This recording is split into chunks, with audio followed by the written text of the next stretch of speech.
Hiniling naman ni Congressman Robert Ace Barber sa National Bureau of Investigation na kilalanin at kasuhan ang mga vlogger na nagpapakalat ng mga peking balita at paninira laban sa Quad Committee.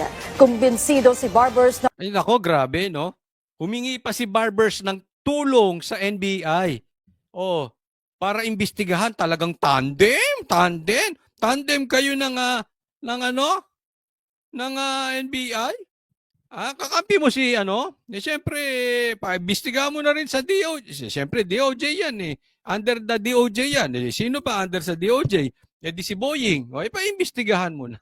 Humingi ng saklolo. Parang naman to si Barbers. Para lang naman ha. Baka pati ako, pag initan mo. Para lang naman. Para kang iyakin eh. Susumbong ka sa ano ba namang klaseng ito? Hindi ito po kasi ha. Ang politiko hindi dapat balat sibuyas. Meron na po tayong batas patungkol diyan kasi meron ng jurisprudence yan. Hindi dapat balat sibuyas ang mga politiko. Gayahin nyo si PRRD, puro kayo wala namang sinabing bakit hindi nyo? Teka muna kasi ito pag-uusapan natin. Instead na ipagtanggol yung sarili nila at sabihing hindi totoo, magdidemanda, pinaiimbestigahan. Bakit? Tanong lang, totoo ba? O ano yun? Tungkol sa droga? O ayan, mamaya papag-usapan natin ha. Sige. na organisado at nabayaran ng grupong ito ng vloggers para sirain ang integridad ng investigasyon ng Quadcom at lituhin ang publiko. Sa kanyang sulat sa NBI, hiniling ni Barbers na tulungan silang makuha ang digital evidence tulad ng metadata, detalye ng ini-upload at activity logs. Ipinisinta rin ni Pero parang unfair yan ha. Activity logs. No? Hindi natin alam kung anong ibig niyang sabihin na pinahahalungkat niya sa NBI ang mga yan. Yung mga posted, okay lang yan kasi public yan. Pero anong ibig niya sabihin sa activity logs? Titingnan ng mga private messages? Kung ganun ang ibig sabihin nito si Barbers, illegal yan. Ano po sa tingin ninyo? Mga ka-oli. Ayun, may bago, no? O, dyan sa mga manunood po natin, anong masasabi ninyo? Parang depende kung anong ibig niyang sabihin. No? Pero sinasabi ni itong mama na ito ay bayarang vloggers. Ito personal ko, okay? Gusto ko magkaroon ng input dito. Personal ko to. Alam mo, itong gagawin ni Barbers, ito ay parang isang paraan para manahimik ang mga vloggers against sa Quadcom. Ang gusto kasi nitong mga ito, pag may sinabi sila, oo ng oo. Kaya nga nakakalimutan natin, may jurisprudence na dyan. May batas na dyan at dinesisyonan na ng korte yan na ang dapat ang mga politiko ay hindi balat sibuyas. Hindi naman kasi pwede pag may sinabi ang Quadcom, oo kami ng oo. 'Di ba? Hindi naman kami bayad katulad ng iba na pag may sinabi yung Quadcom, samba. Hindi naman po kami sasamba sa inyo. Hindi naman kayo Diyos. Hindi lahat ng sasabihin ninyo, oo kami ng oo. 'Di ba? Ay huwag kayong balat sibuyas. Pero ito lang ang para sa akin, yung sinasabi niyang bayad, yung sinasabi niya na ito may chilling effect eh. Para matakot ang mga vloggers na umatake sa Quadcom, na umatake sa kanya at umuo na lang ng umuo. Alam mo, kung ganyan ang magiging paraan ninyo para mahinto ang mga vloggers, mapupuno ang kulungan, magagalit sa inyo ang korte. Magdidemanda kayo na magdidemanda, pupunuin nyo ang kulungan. Hindi po pwede yon. Alam nyo kung bakit? Ito this is my personal experience. Ang mga vloggers ng Duterte, organic. Hindi po bayad yan. Maniwala po kayo sa amin. Kahit 5, walang binayad yan si BP Sara sa akin at sa Banateros. At naniniwala ako na wala din niyang binayad sa ibang vloggers. Si PRRD, wala yang binayad sa akin. Kahit 5. Itaga nyo sa bato yan. walang binayad si PRRD sa Banateros at naniniwala ako walang binayad ang mga Duterte sa mga vloggers. Alam mo, ako naniniwala ako sa organic. Pag naramdaman ko ang isang bagay, kumikilos, gumagalaw, sumisigaw ng hindi organic, papapansin nyo dumidistansya ako. I'm out. Didistansya ako dyan.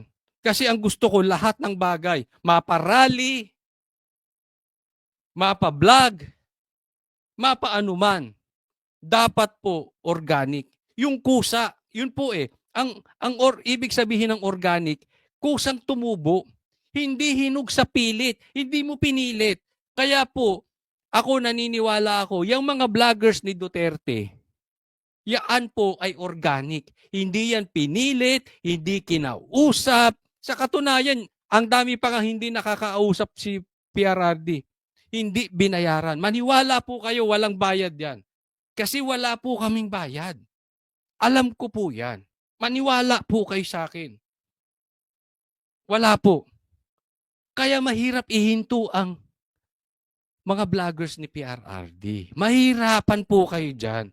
Kasi kahit ikulong mo yung 10 dyan, may bagong tutubo. Bakit? Organic eh. Mahal ang Duterte.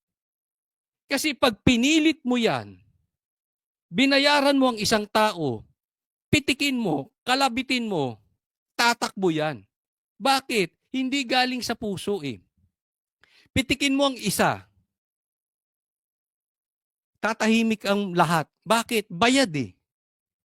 Pero kahit ipakulong mo 10 na mga Duterte vloggers, lalaki problema nyo. Bakit? Dadami pa yan. Mas dadami yan. Yang 10 na yan, mapapalitan ng 20. Tapos ikukulong mo yung 20. Mapapalitan niya ng 30. Lalong dumadami ng dumadami. Ulitin ko, bakit? Organic, mahal talaga nila ang Duterte. And we have to admit this. Kung gusto nyo ma-stop ang mga vloggers ng Duterte, bibigyan ko kayo ng paraan. Si Marcos, ituloy yung pangako niyang continuity. Pag tinuloy niya ang mga proyekto ni Duterte at gumanda ang bayan natin, mananahimik ang mga Duterte vloggers. Pangalawa, magpa-drug test siya. At pag negative, mananahimik ang mga Duterte vloggers. Kasi po, marami dyan, mahal talaga ang Duterte at galit sa gobyerno ni Marcos dahil gutom na.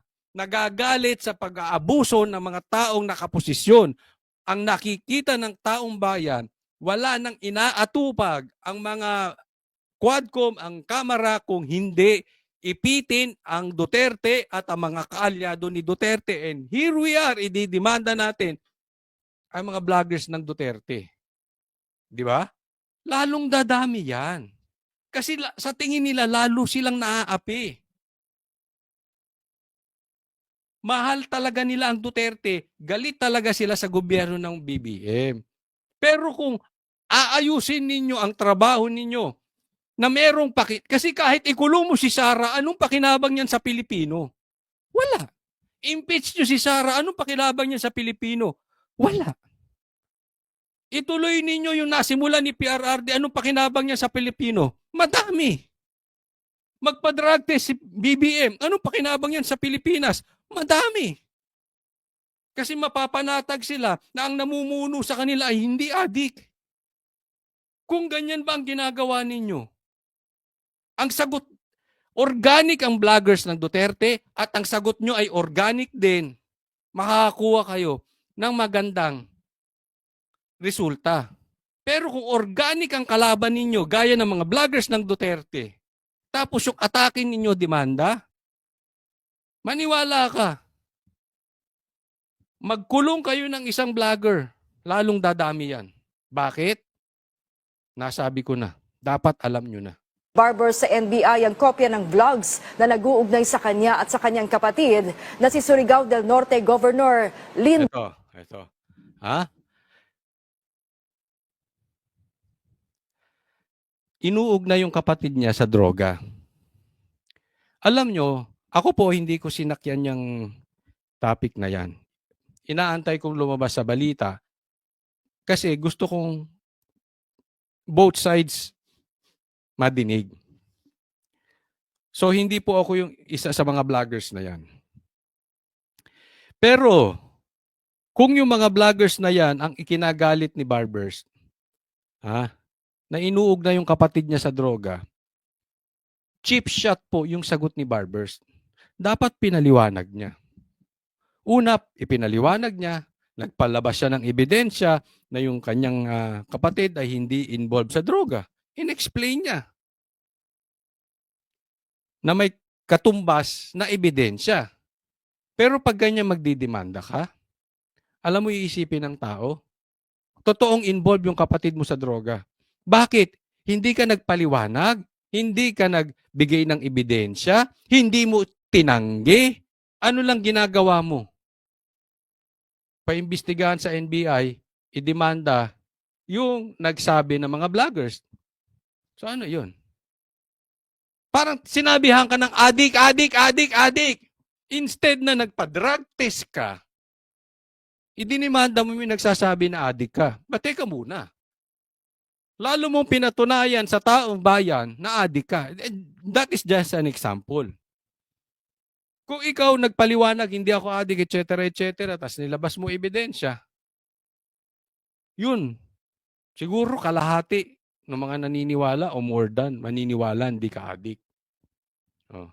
Pero ang resulta mo para pahintuin yung mga sumisigaw na meron kayong ginagawang illegal or yung kapatid mo or yung pamilya mo which is connected, ha? Illegal po. We are talking of illegal dito eh. Yun po kasi yung issue.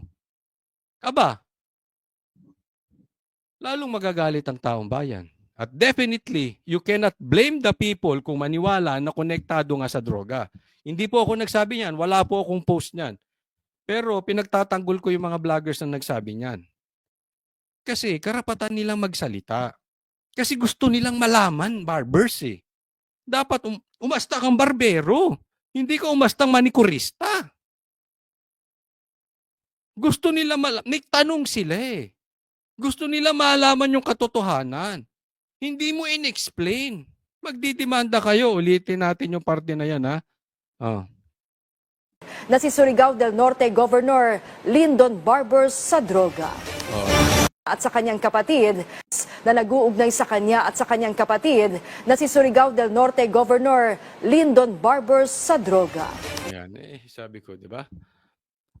I mean, kayo manonood dito. What do you feel? Imbis na sinagot, ay, magnanakaw ka! Pinaliwanag mo, hindi ka ay, adik ka!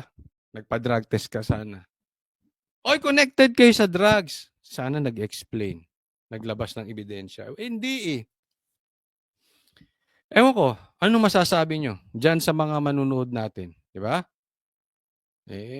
Ako, sa tingin ko, marami lalo magdududa sa reaction. Kasi, as for me, in my opinion, it shows guilt. Guilty po ang dating pagkaganyan.